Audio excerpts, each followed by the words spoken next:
And I would email them, and say, hi, my name is Emily. I think your work is really great. I was curious if you're looking to add a second shooter to your team. This is a resume page that I created with like stats, gear, portfolio. If you think we'd be a good fit, please let me know. I'd love to work with you. Hope you're having a good day. And with that, I completely booked out my 2022. Hello and welcome to another episode of the Wisdom and the Tangents podcast, episode 211. This one's a great one.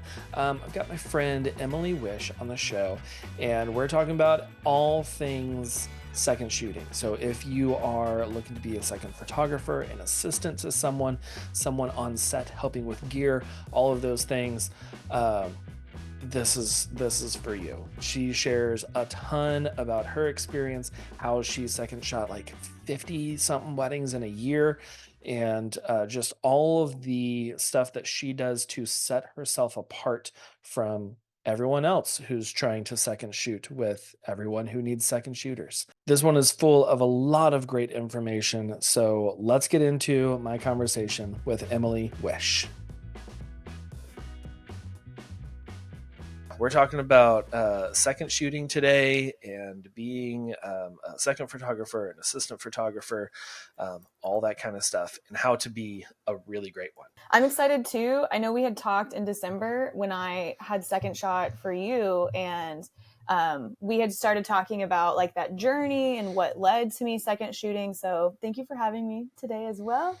And yeah, take it away with either like questions or if you want me to give like a little brief info, little bio. I would love a little bio, but before that, I do have a question from a listener. And I did this yesterday too. I didn't pull this up in preparation. So, okay, here we go. The question is, what is your middle name? My middle name is passed down from my mother's side. It is Louise, Louise. Oh, nice. Okay. Yeah. Is that your mother's mother or great grandmother? Yeah, something so around there? It's my mom. My mom is Cynthia Louise, and then her mom is Betty Louise. And then her mom also is a Louise. And it's actually ironic that my dad's mom is actually also Betty Louise. So both of my grandmothers actually named Betty Louise. And then I feel really special. I have two older sisters. And so I was the third one, and I got bestowed the middle name. You got the Louise. I love my middle name, yeah. That is so cool. So Louise is also a family name in our family. My wife's grandmother is Louise. So we had also thought about incorporating that as a middle name with one of our kids. And we kind of do now. We went with a different middle name for our oldest daughter. And then now we just call her Liddy Lou for like Lydia Louise. But, but it's not like official. But that's really cool that they're like middle name, like everyone's middle name is the same, kind of going down. Yeah. No, I love my middle name. Yeah. Nice. Plus it's short with Wischneski. My parents had to give us short names with a Wischneski last name. Yeah. You can't have like so many syllable names and then have a really long last name too. Because like Mansfield is a decent last name. It definitely takes up a lot of characters. And we gave our second daughter, third child, 4 names. And I think altogether it's like 28 characters or something. And we were like, this is a lot. This is going to be quite a bit when she gets to like kindergarten and they're practicing writing their full name. It's like, you're going to need like 2 pieces of paper. Sorry, kid. 2 lines, But okay, well, sweet. Give us a little. I love that. Ariel was the one who sent in that question, and she had talked about on Instagram how that was like she always loves hearing people's middle names, and they're so like different and unique, and just kind of bring in more character. And I love the family ties in yours too. But yeah, give us a little bio of you, where you're based, and what you do. Yeah, so my name is Emily. I am 32 years old. I am a wedding and portrait photographer. I'm also a web designer, and I am a published author of my own photo book. I grew up in Houston, Texas, and I lived there practically my entire life. I went to school at A&M to be a teacher. I was a math and science teacher. And my goal was always to like purchase a house back in Houston. That was like a dream of mine. So I lived in Houston up until about 3 years ago. I sold my house, and after I went still full time with my business, and I now am in the center of Austin and Houston. So I'm living with family right now. So where I'm based out of, like if you go to my website, a lot of it is Mm. still Austin because I visit there more frequently, but I still got my Houston ties. So Yeah. and then Okay. That's I'll still cool. travel also everywhere in Texas. So we love a good travel. Oh yeah. Yeah. I mean, living in Texas, you kind of have to.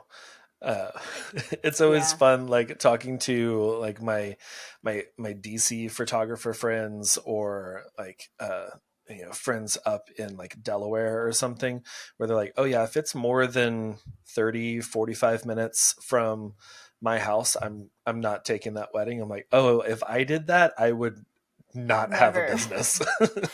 It would not work. Seriously. uh, Seriously.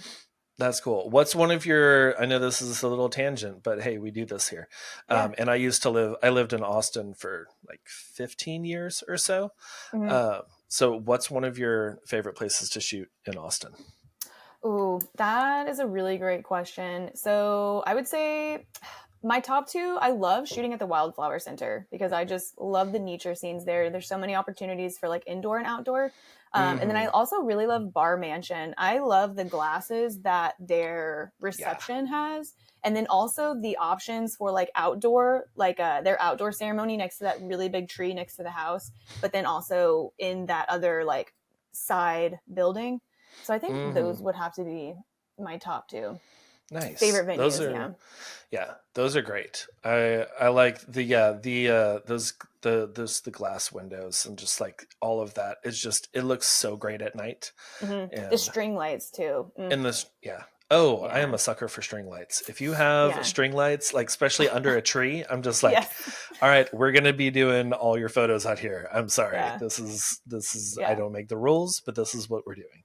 Yeah. Uh, that's cool. Absolutely. One of my favorites, which I wish that I knew about it sooner before I left Austin, is, I think it's called Mayfield Park.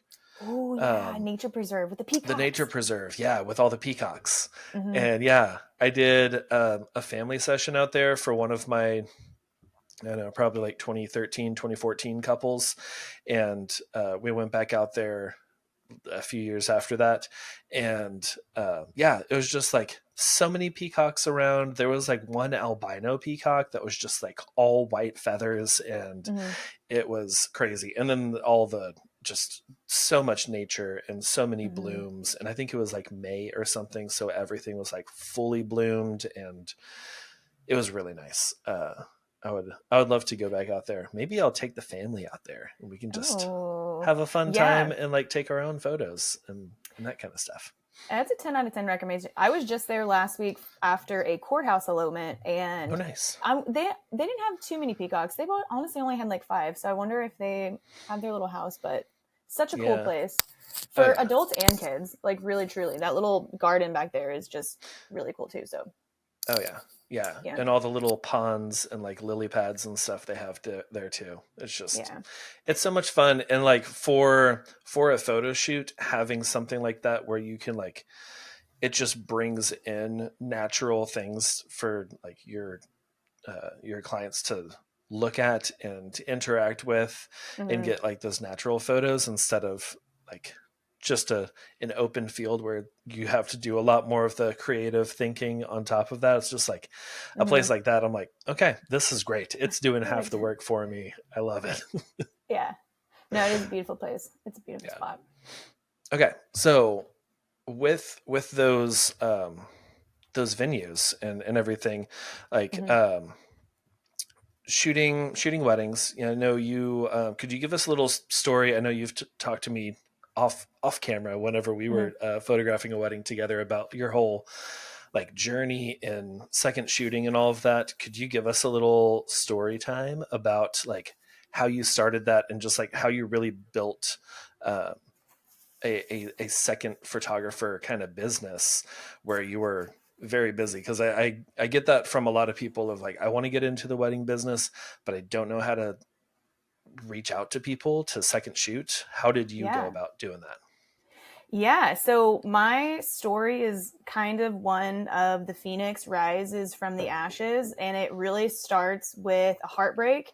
In 2021, well, also for reference, I had officially started my business in 2019. I Okay. was teaching at the time, and the year before that, I had worked in corporate for a year.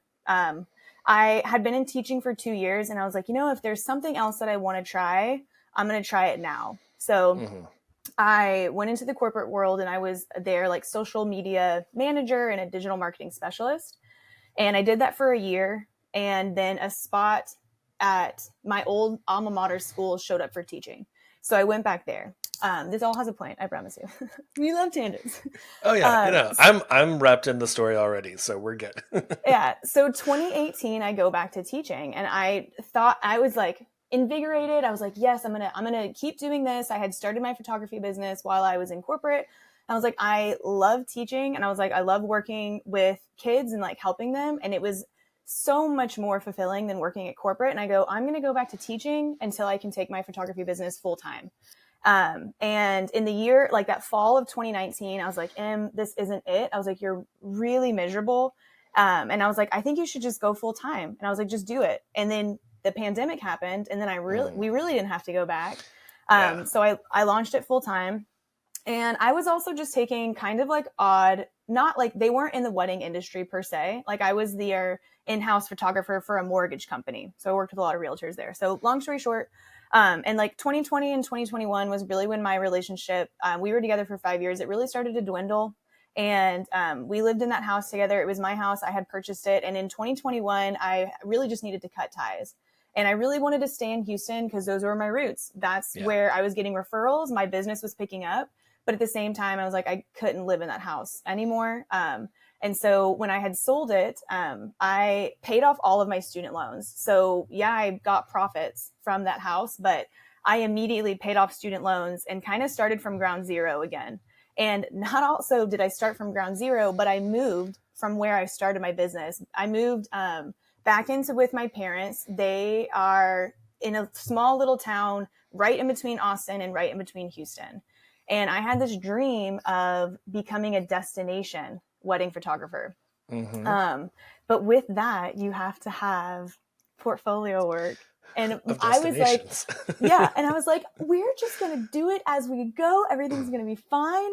And Uh-huh. at the end of 2021, I had my website on Squarespace. And I was thinking to myself, and I was like, there are weddings being booked right now. I may not be getting those inquiries, but other photographers are. And at that point too, when I had moved in with my parents, and so didn't have a mortgage anymore. I paid off my student loans, so I didn't have those. So my expenses were relatively low.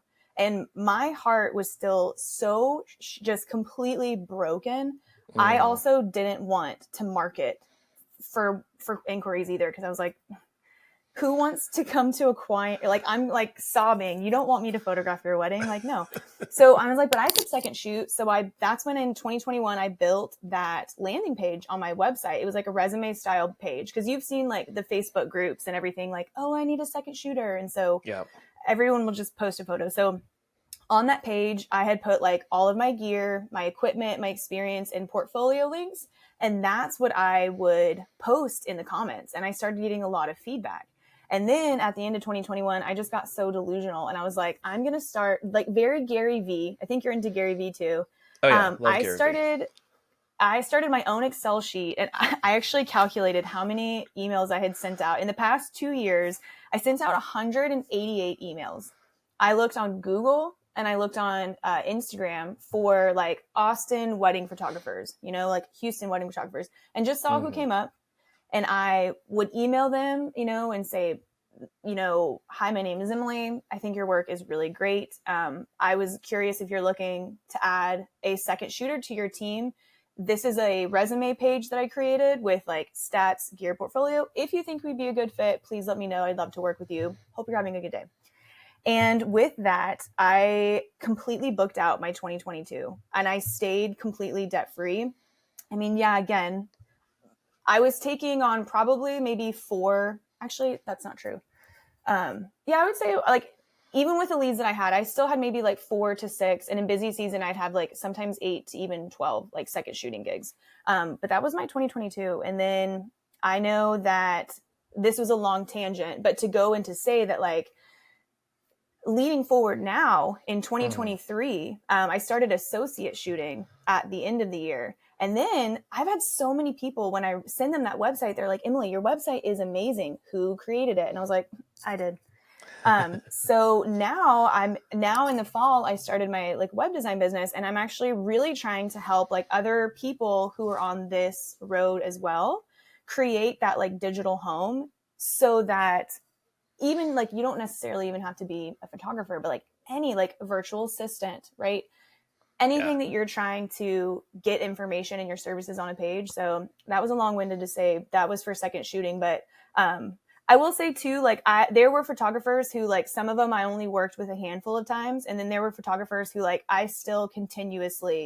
they continuously put me on their schedule too. So Yeah. um, yeah. I've got to say that landing page that like the portfolio and had all the gear and some of your work and just like had a lot of your personality in there too. That really sold me on hiring you because it was so different than everyone else who's just like, in the Facebook groups just like, oh, I shoot Canon, so here. Yeah. And this was like, okay. And then there's like a link to their Instagram page. Yeah.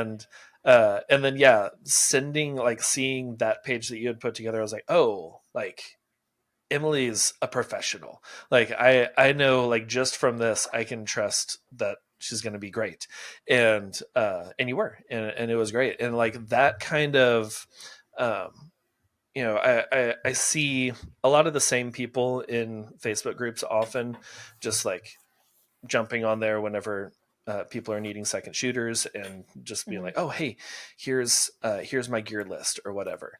And you might have like that saved as you know, a note or something on your phone where you can just like copy it and drop it in there. But Mm-hmm. having an automation kind of thing, not really an automation, but where you're not having to send them like a portfolio link, you're not having to send out all your gear list, you're not having to send out anything like that over and over again. It's just like all in one place, just put it together one time, and then it's so much easier and well put together. Like those kind of things just make life so much easier, doing all that. So yeah, Well, I that really love that page. I appreciate it. And I think that that also comes from my background of being an educator. No, like Hmm. I am used to having 35, 12-year-olds that I have to teach math to. So knowing Yeah. that like I need a single page to send. So I appreciate that. I appreciate that. Yeah. Oh yeah.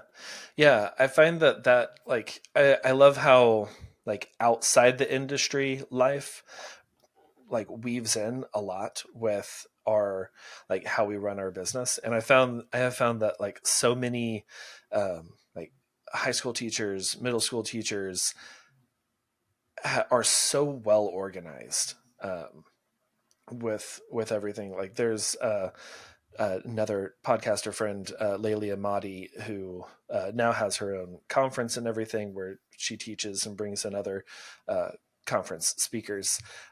She was I think a high school dance teacher.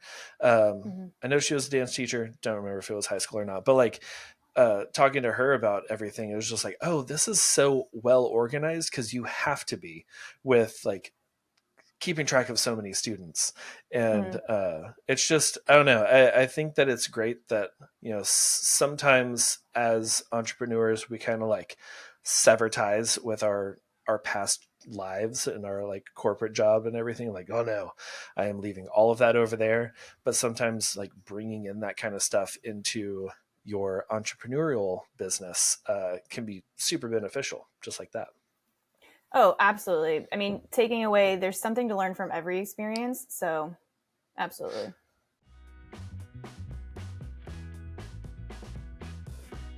Have you ever learned something that you feel like you learned way too late in life? I feel like that guy from Instagram who's like, here's something I didn't know until my 30s, because here is something I didn't know until I was in my 30s. Your savings account can actually make you money. And I'm not talking about like traditional savings accounts that are making you like 0.01 to 0.3% interest, just pennies. That's pennies, people. I'm talking 1.5 to over 4% interest. That doesn't sound like much, but if you're talking numbers, let's say you have like $5,000 in your savings account for taxes at the end of the year, that's the difference between accruing $15 and $200 extra dollars. Now, this is a high yield savings account. I've talked about these a few times on the podcast, but now I have partnered with SoFi to bring you a little extra money. Whenever you start your free high yield savings account through SoFi, they will deposit an extra $25 in there for you for free. That's literally free money. And yes, this high yield savings account is just like a normal savings account where you can access your money. You don't have to like wait for 7 to 10 business days until you can get anything out. It's a normal savings account, except you're making more money. So go to allheartphoto.com/SoFi. That's allheartphoto.com/SOFI and let your money make you money. What would you say to someone, other than like creating that page and kind of getting that together, how would you prepare or guide someone in preparing to second shoot for somebody? That's a great question. So let's say that they've never photographed or let's say that they've never either second shot or even photographed a wedding, right? Or better, let's say again, this is the first time that you're working with someone. So like they've already reached out. They said, yes, we'd love to have you on for that day. I would immediately then reach out and offer a discovery call. And on this discovery call, we can talk about like your manual preferences, if there's any do's or don'ts, or if there's anything 100% that you want me to photograph on that timeline. So like discovery call would be one. Also, I am a nerd and I took notes over pinpoints because I'm not telling a lot of people, but there is going to be, I'm getting back into my teaching roots and I'm so excited that this podcast came up because I want to create a course as well for second shooters, but I digress. Okay. I thought you were going to say you're getting back in your teaching roots and there will be a quiz at the end of this show. And I was like, I was not prepared for a quiz. I'm sorry. I was not. I'm just sipping my coffee and chatting with my friend Emily right now. This is a participation grade. Okay. Participation grade. Okay. No, you're good. No, also, okay. Another thing when you're preparing to second shoot, research their work. So for example, like if we're working together for the first time, I'm going to go to your Instagram and your website because I also want to see, okay, are you more about capturing happy emotions? Are you more really into the artistic? Are you doing natural light, artificial light? Another thing to do is text your lead either the day before or the day of to say like, hey, John, just wanted you to have my number in case you need anything. Hope you're having a good day. Because it builds that trust, right? All of these little tips are also like little things that add up that in the end, when you add them up, they stack up. Also, another thing, if you're working for someone the first time, ask them to send or ask if they have any full galleries that they really love too. Because it's important to know as well, like I'm very documentary style. So even if I'm not like quote unquote posing you for a photo, I'm going to have my camera out and I'm going to get like the mother of the groom smiling at the groom who's getting ready. Little things like that. Yeah. Time syncing as well. When you're working with someone, like time sync your cameras, and then easy transfer files. So again, like, it's great to know if someone works with Canon, but like at the end of the day, you still need my raw images. So what's the easiest way that I can give you my stuff at the end of the night? And then last but not least, when you're preparing, like for me, if you're on time, you're late. And if you're early, then you're on time. So Yes. same thing too, like your first impression matters a lot. Your first impression in email, on the phone, and in person can matter a lot. So that's what I would do to prepare if you're second shooting for someone for the first time. Oh yeah, 100%. And like as as a lead photographer, like I give my clients the timeline of like I'll be arriving at 2 p.m. and we'll start with, detail photos and like y'all getting ready and just kind of like candids and stuff like that. But I'm not showing up at 2. Like I'm going to get there earlier than that. One, to just like unload all my gear, make sure cards are formatted and ready to go. But also I want to get there before I have to like be quote unquote camera ready and just go like say hi and Mm-hmm. see how they're doing and just chat a little bit and not so much like come in cameras blazing and just like all right we're doing this, but just like be able to come in slowly and also if there's travel involved and all of that, most of my weddings are not like local, just a couple minutes from my house. I'm traveling, an hour and a half or more. This weekend Mm-hmm. is like 2+ hours from where I live. So I've got to build in all that extra time, and it's always good to arrive early. And that is really important as a second photographer too, because I've also second shot for other photographers. And yeah, showing up early just adds so much value and so much professionalism as a second shooter of being like, hey, I'm here early, do you need help with unloading your car, do you need help with whatever, I can go fill up your water so you have that for the rest of the day, or Mm-hmm. do you want me to go start taking photos of everyone in the bridal suite and then you can go do details outside or whatever. Yeah. Because I remember you were like, what do you want? What do you need me to do? And I was like, yeah, just like go get details of the venue. And you were Yeah. like so thorough. Like some of those details, I was like, this is great. Like this is just ivy on the wall, but I'm totally going to use this like in their whole Yeah. thing. Plus that venue is just like covered in Yeah. ivy, which I love. Yeah. Um, The but storytelling. storytelling, yeah, it all comes together. And yeah, that kind of preparation, I know it is difficult to like leave on time sometimes, Mm-hmm. especially like I've got 3 kids. Saturday mornings are crazy because everyone's wanting different foods and wanting to watch cartoons and shows and all the things, and we're trying to like have family time together, but I'm also like prepping my gear for the wedding. And if I don't tell myself I need to leave earlier than like the last minute, then I will Mm-hmm. leave the last minute or after that, and then I'm Be late. late Yeah. showing up. So yeah, I love that. That was a great you know if you what did you say, if you're earlier on time, Yeah. And if you're that's on time, you're late. yeah, And if you're early, you're on time. Also, too, yeah. like the lighting on that day. Like I want to be an expert at what Hmm. locations around this venue also are already really great too. So Yeah. just and my thing too is that like because I same thing, right? Some people are like, oh, your exit's at 10, but like, can you? It's 10:05. My kind of thing is in the long run, right? Like post editing. Actually, this is too much of a tangent. It doesn't really matter. I was just gonna say I also don't like being rushed. I don't like being rushed, and Oh, I so don't I either. I will spend more time up front.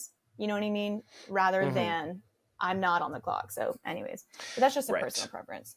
Yeah, me too. Just I know that sometimes some people anxious. are just like, nope, I clock out at 10 p.m. That's my 8 hours. You have hired me for that, and I'm out of here. And I'm Mm-hmm. like, yeah, if the wedding day is just like it's all over the place. It is alive and it is doing its own thing. And sometimes that is like we got to push the exit 15 minutes, Mm-hmm. or they're just like, I know we got to do this, but like I need a breather before we leave.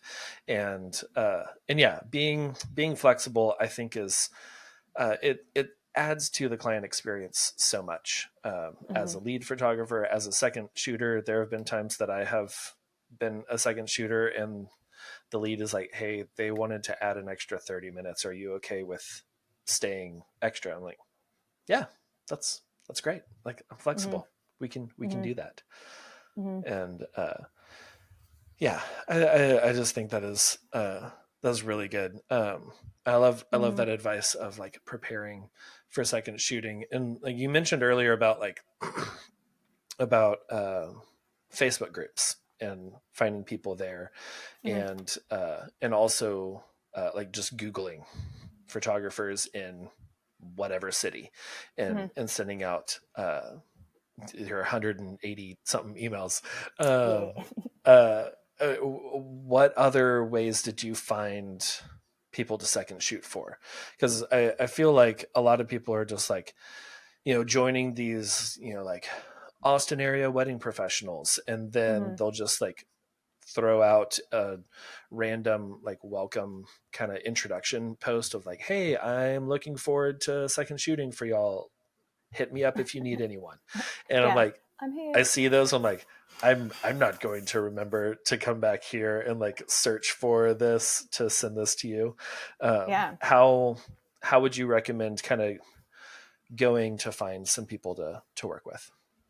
Yeah, that's a great question because some of those Facebook groups are so big, and you are right. Some of the threads are like 100 deep, where you Yeah. feel like you're never gonna get looked at. But a couple of things is, I mean, first you have to set yourself aside from the others who are also putting your stuff in there. So the first thing is like, no matter what you're posting on, no matter again, like if you're emailing or putting in a group, you only have that short window. So like Mm. try to make yourself a little bit different. But on the lines of like how finding people, also Pinterest. Pinterest, yes, is a Mm. fun like boards, but it is a search engine. And Oh yeah. so because and thinking about it here is like when you're using, let's say again, Google search, Instagram, Facebook, and Pinterest, some of the best photographers have thousands of Instagram followers, right? But they are not ranked on Google. And then Yeah. some of the best photographers are ranked, but they don't care about their social medias at all. And then sometimes too, Pinterest is some people do really well with their geo tags. So again, let's say for example, if I really wanted to shoot at Bar Mansion, then I'll go to Pinterest and like look at what photographers have shot at Bar Mansion. But and then I try to put myself in the customer journey of like a wedding couple, like finding a photographer. Like how else would I find a photographer? But for me, those main things were Google search, Instagram, Facebook, and Pinterest. Oh, actually, one I Mm. forgot one, but they sunset it. If you Oh. know HoneyBook, the CRM system for Oh yeah, yeah, okay, yeah. so for the listeners, if you're not familiar with HoneyBook, it's a way that you can do like proposals, contracts, invoices. And they also had a what is it called? Like an opportunity section where you could post like, hey, I need a second shooter. So but they don't have that feature anymore, unfortunately. Sorry, I HoneyBook. know. That's But really sad because that was I one of the know. the things that I really loved about Honeybook was like, Yeah. oh yeah, it's got like this built-in community of other people using Honeybook. Yeah. Um, but Yeah. yeah, I'm sure they have their As a reasons. tangent, I am curious to see how that offset their subscription rates because that was a huge reason why I left to Dubsado, but that's another story. Um, Yeah. but yeah, and then also another way, if you wanted to get really intense, you can go to like Instagram, right? Mm. And go to a favorite photographers and look who they are following and look Mm. who is commenting on their posts. Because a lot of the times too, like for example, like me and Jess, right? Jess Golden, like we'll hype each Yeah. up on our Instagram, same thing over there. Right. Like, so you can get into these little networks. And that's how 50% of my 2022 was literally all word of mouth because I worked with one photographer who told me to another photographer who told me about that. So, Mm-hmm. yeah. Oh yeah, yeah, because we do that all the time. I was Mm-hmm. just at a wedding expo, and one of the photographers there was just like, "Hey, my main second photographer is moving, so who are you using? Who do you Mm-hmm. trust? Because I've used so and so, and like they showed up late, or I had to, text them to remind them, hey, you've got a wedding with me this weekend, and uh, By the way. and others, and I was like, oh, I've got a list where I've got my favorites. This is good. So, but yeah, like that kind of word of mouth Mm-hmm. is so great.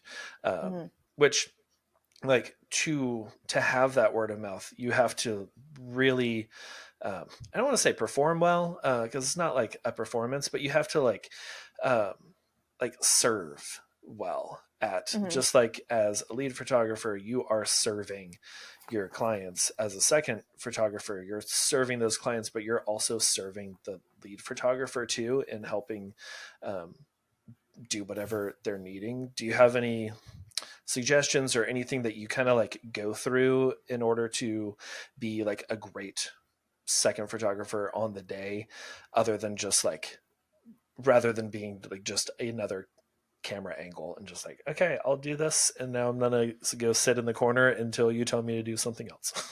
Yeah. Yeah, absolutely. Like you said, aside from getting different angles, um, using maybe a different focal length than your lead, maybe Mm-hmm. doing a portrait if they're doing a landscape, like aside from that, I think you nailed it earlier when you're talking about client experience, because when you go into second shooting, and if you've led a lot, I look at it as like you are practicing your customer service right now. And so I'll look at it as their clients, and like I try to put in my mindset that like they're also my clients. I want that couple and their family and friends to have the best experience, because that's also what I am practicing. So let's say like I've second shot almost 90 weddings, right? If on the 91st wedding, that was my wedding, I'm going to be repeating the patterns that I've just practiced for those 90s. So I think it goes down to customer service in a sense of like, let's say, for example, the mother of the groom is about to be pinning on the boutonniere to the groom, and you can just tell she's really frazzled, right? And like maybe she's not used to wearing her hair and makeup, like maybe she's not used to it all. This is also just me, right? Because some people don't like talking to people or making small talk, and I just have also like that type of personality, but like Yeah. talking to people, making yourself seem more human, I think is a way. And like, because you're a part of the day as well, people will walk away saying, wow, did you remember the photographers at, John and Emily's wedding? They are so nice. They made Mm-hmm. me, how did you make people feel? Is that you, the doorbell? That is me, the Okay. doorbell. Do you need to go get it? It's probably just like a Okay. UPS package or Are y'all something. are on spring break still, right? Y'all were spring break last week. We were spring break last week, so yeah, Okay. everyone's gone. Yeah, Okay. if they continue I was gonna say. to knock on the door, I'll take a brief break, but no, we're Okay. good. Okay. You can go get it if you need Yeah, to. okay. Also, you know what? I'm gonna tell a really fun story. Let me think of one where not like a one particular comes to mind, but I'll tell you the experience of like I'm the youngest of three, so I have two older sisters, and I just remember like on their wedding day, and this was also like 10 years ago, right? My sisters got married in 2011. I just remember that like the photographers seemed so distant, and they didn't seem like they were a part of the day, and they've made it seem like, oh, I'm just there to get the photo and then I'm done, and they weren't documenting those like fun little interactions. And again, maybe it's because they weren't a documentary photographer, um, but I think how you can be more than just a angle and like a as a second camera, is like helping tell the story throughout the day. And even John had talked about how like when I got there to second shoot for him, I had started doing the details of like the outside, and really just like helping again tell the story from that day, and helping tell the story that those two individuals, like they wanted to create this experience for their guests and their family. So I just wanted to help again like tell that story. Another one that you can really elevate the experience overall is being really nice to the other vendors, right? You don't know who is watching you. You don't never know who's watching you. And so when you give a great experience with the other vendors as well, like complimenting the florists, if she's right there. Sorry, I've just been getting more with complimenting the florists as she's going through. And also like if the other wedding planner is having an issue, like if you're hands free, you can help the wedding planner too. You know what I mean? I was just talking about how you could still go above and beyond that experience for being more than a second camera. And I was talking about like how you could also help other wedding vendors too. Like, Yeah. I'm Oh not yeah. good enough that I'm just the photographer. Like, anyways. Right. Yeah. No, I love that. And that is so great. Like I love it whenever like I'll see my second photographer over there like getting or even like culling through images later and I'm just like, "Oh, they got like behind the scenes of the florist putting out like the head table floral display." And like that's so valuable for the florist. Mm-hmm. And yeah, I don't know. I might get interrupted again. We're getting fiber internet, so it'll be Ooh. faster. But they were supposed to arrive 2 days from now, and they are here now. And Hey, yeah, so they that's might okay. need me to do something. I don't know. I was No just like, problem. I don't care where you put it. You Yeah. just anywhere in the house, I'm sure we'll be fine. Yeah. Just make it fast. But No, yeah. we have no shortage of topics we can cover. Oh yeah. But no, I love that with like going even like being proactive and thinking about more than just being a second angle. It goes so far, and as a lead photographer, like that is going to be something that I'm going to ask you back to second shoot with me again because that's above and beyond what other people do. Like, you know, yes, I'm hiring you to be a different angle and to get, you know, different like whenever the couple's getting ready in different places, like both of us can be there with them and getting those photos. But yeah, that like it adds so much value that you will definitely be getting that call back of like, hey, I also have this wedding available. Yeah. Are you free? Yeah. Um, so cool. I love that. Absolutely. Is so good. Any last things? I know you've like already shared so much, but any last Mhm. things before we kind of wrap up our conversation?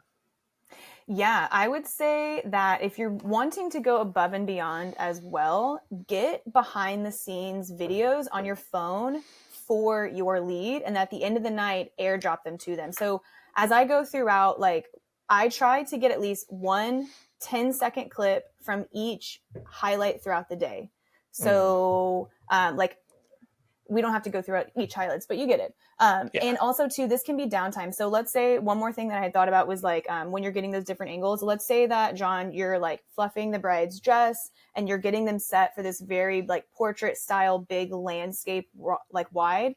While you're fixing her dress and like curling her hair, I'm gonna keep getting those tight shots of like the groom or like their partner, like holding them, you know, like their hands, like maybe just Hmm. smiling at each other. So also getting those, but I think the biggest, any other takeaways I would give for listeners would be to get behind the scenes for your leads because that's something that they're going to make you call back as well. A Um, hundred percent. get on top of like, it's not the fun part at all. It's my least favorite part, but like finances and like categorizing expenses and getting legal for LLC, it's going to save you so much time in the long run. And then the last one that I had put was Google My Business. Like just starting it to where, because one day you may not second shoot anymore. Like maybe one day your business takes off and you are only leading, but like just even though you feel so small, just like start now. You're going to be thankful later, if that Yes. makes sense. Oh yeah. It's like I mean anything with that just like it compounds on itself. Like you hear from financial experts all the time of like start investing, like open up a 401k or an IRA or something now because it's just going to continue to grow and compound and like even if you're just putting tiny little bits in there every now and then in 5 years it's going to have so much more than if you waited 5 years and then you're like, oh, well, now I need to start search engine optimization. Now I need to Mm-hmm. like do a whole Google My Business and creating a website and all of that. It's like, nope, if you can do little baby steps and little tiny bits in there, it's just going to keep growing and growing. Mm-hmm. So yeah, I love that. And yeah, that getting like an LLC or at least like your DBA or something to where you are a legal business. It is so important because technically, like as a contract employer, like I think in Texas, if you make less than $600 from a specific person or company, you don't have to file taxes on it. But like if you second shoot like twice, uh, you're most likely going to be over that $600 already. And uh, and that's all stuff that you need to be thinking about that you might not really know because you're just like, oh, well, I don't own the business. I don't have to do all of this. This is just like, extra money. It's cool. Yeah. And We love the government, taxes. they know. Yeah, we're recording this like a month before tax day. Oh yeah. And it is, it's coming up. I think I'm going to have everything finished before April 15th this year, which would be great. Nice. It's not fun. I'm a numbers person and I love all of that. But like this last year, I let everything slide and I didn't keep up with my bookkeeping like I normally do. And like, I'm a weird person. I like taxes and I like figuring out like deductions and all of that. So I do that instead of hiring a CPA. And, this year I was like, I probably should have hired someone whenever everything got so stressful in 2023, but instead I did not. And now it is hindsight. crunch time. It's 2020. No, I feel you on that. It's still the same maintenance because I usually will do it at the end of the year. But my goal for this year was like, we're going to do quarterly. Yes. Because it can be jarring at the end of the year to be like, you owe this much in taxes. And I'm like, we love it. Cool. Oh, yeah. Yeah. Okay. So, Emily, this has been great. Before we kind of get into where people can find you and all of that, and just say hey and that they love the show, I want to talk about what we're loving this week. And this can be literally anything, movie, TV show, book, whatever. What are you loving this week?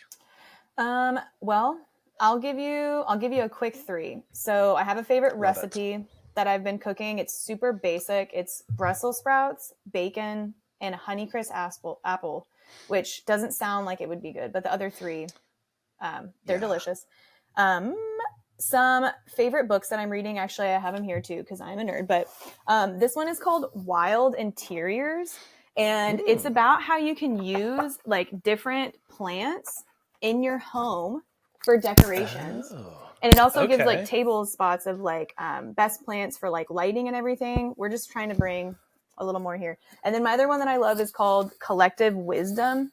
And it's actually just a book of interviews of women over 50 years old. So it has like just like little questions about, they're just like interviews again. But these are the 2 that I'm really loving for that. And then a quick one for movies, because I know you would enjoy this with the kids at home. These 3 are one. I like to take myself on movie dates like once a month, like go to the movies. So the ones that came out last fall were Wish. Did y'all see that one yet? No, but we've seen all of the like the toys at the stores. Okay, nice. So that's something on our list. Yeah, Wish was good. Migration was that little animated, like the ones about the ducks going through New York City. That one was really good too. And then obviously Barbie. That one was just really cool. I love Barbie. Good. It was so good. Yeah. Yeah. Really we need. I don't think that's on any streaming anything yet. I don't think so either. I don't know. But whenever it is, we're definitely watching that again because we saw that in theaters. We did the whole Barbenheimer the weekend thing, and that was fun. But that's really cool. And I love the that Wild Interiors. I'm definitely going to check that out too because we have been talking about that. Like we've tried to incorporate like different, like throw a snake plant over here in the corner or something. It's like just to have some sort of like greenery and like actual living plants in our house. unfortunately, a rogue soccer ball that was not supposed to be kicked in the house took out that snake plant a couple weeks ago. So it just like snapped all of them. I was like, we'll see if we can like propagate this Yeah. and grow a new one. But We'll try those it are not turning again. out great right now, which I don't really know what I'm doing. So, You know what? um, Actually, one thing, get mhm, milkweed. Y'all can plant them, or you can keep them in their pot outside because okay. it is about to be in a couple weeks monarch butterfly season, and the kids would love watching that. Ooh, Yeah, yeah. yeah. Okay. Okay. We are planning for later this week to go to a nursery and like pick out some things for the house. Perfect. So we'll get Yeah, some get milkweed. perfect. Yeah, Okay. Sweet. Awesome. yeah. Very cool. Let's see. What am I loving? I'm something I'm loving today. It's not any like media type thing. But I'm loving this. I guess it's like an essential oil type deal. I'm not one of those like Young Living salesperson people, Mhm. um, but I got it from my massage therapist for my allergies. And like before we started recording, like literally as I was hooking up the lights and everything, my nose was so just like stuffed up, and like I sounded like this, and I was like, this is gonna be terrible.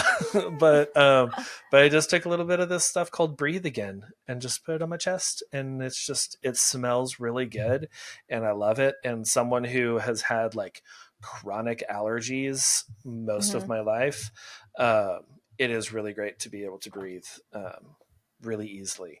And yeah, like we'll throw that on our kids whenever they're, you know, having a hard time going to sleep, and then they just, it just, I don't know what it is in it, I don't even know what it's made of, which I should But it probably look into works. that if I'm just like putting it on my body. But but it It works really well. might be like a Vicks vapor type where it's just like that. But it's Yeah, so great because especially like College Station, y'all are it's like below sea level, so I feel like y'all it's so much it's, pollen. yeah, Yeah, so a it's lot in of that Brazos Valley, so everything just kind of like settles. yeah, And yeah, it lovely. is, it's pretty bad. I don't know, whatever it was in Austin, I'm allergic to that more, because I had to take allergy medicine like daily just Yeah, to barely survive. And the moving here is not as much, but still, it is this time of year, spring, and everything is coated in that nice yellow yeah. green pollen over all of our Yes. vehicles and stuff outside. We love it. So yeah, that's what I'm loving this week. I'm loving being able to breathe. Yeah. Yay.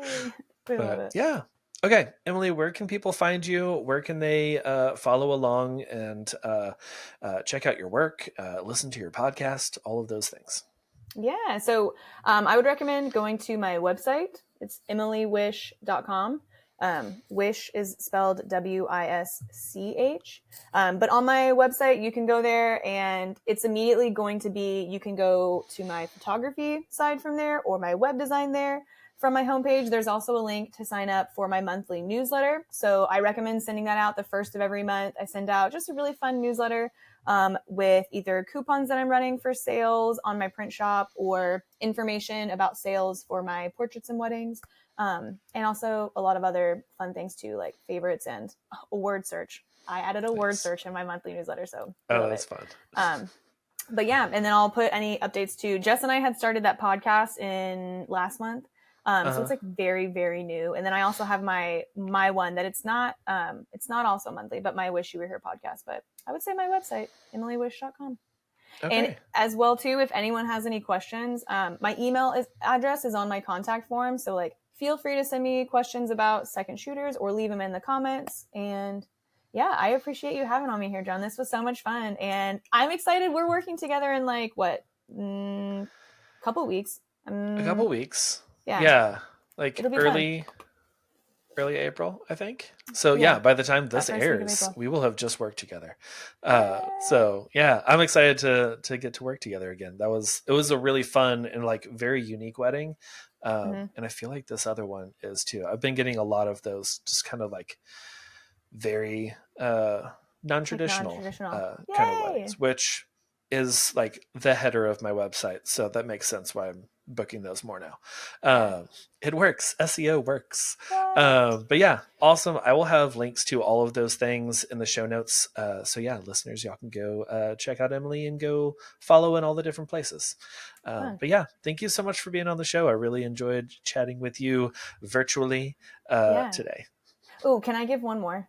Yeah. This is also, I forgot to mention, this is also for anyone who ever wants to create a book. So while I do like portrait photography, I also do, where did it go? I also do nature photography. This one was from Big Bend. Where did it go for this one? But if you are interested about like print shop stuff as well, feel free to reach out for questions too, because we love it. That was my last one. I forgot about that. Yeah. Okay. Awesome. Yeah. Okay. All of that in there too. That's very cool. I've been wanting to do something like that. So I will probably hit you up about how you go about like creating your own book and publishing and all those things. Yeah, absolutely. So sweet. All right. Well, good luck with the fiber internet.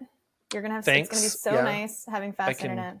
I can hear them drilling, like tearing up the ground outside. So I should probably go check in with them. But yeah, thanks for being on the show. Thank you everyone for tuning in live. Thanks for listening to another episode of the Wisdom in the Tangents podcast. As always, you can check out all the things in the show notes, in the YouTube description down here, in the description of your whatever podcast player you're in. Just scroll on down. You can get all the links to everything that we talked about. Be sure to go follow Emily on Instagram. She is at Wish You Were Here. That's WISCH, just like her last name. And then you can follow the show. We're at wit.pod, WITT.pod. So many W's today. You can also follow me at All Heart Photo without a W. I know it's weird. But yeah, give us a follow. Let us know what you thought about the show. If you're not subscribed, definitely subscribe to the show. We've got a lot of great guests coming up. You can also watch these live whenever we record these in our Facebook group and on YouTube. Just search for Wisdom in the Tangents podcast, and we're right there. I'll be back with a solo show for you next week. And until then, I'll see you then. Sure. Bye.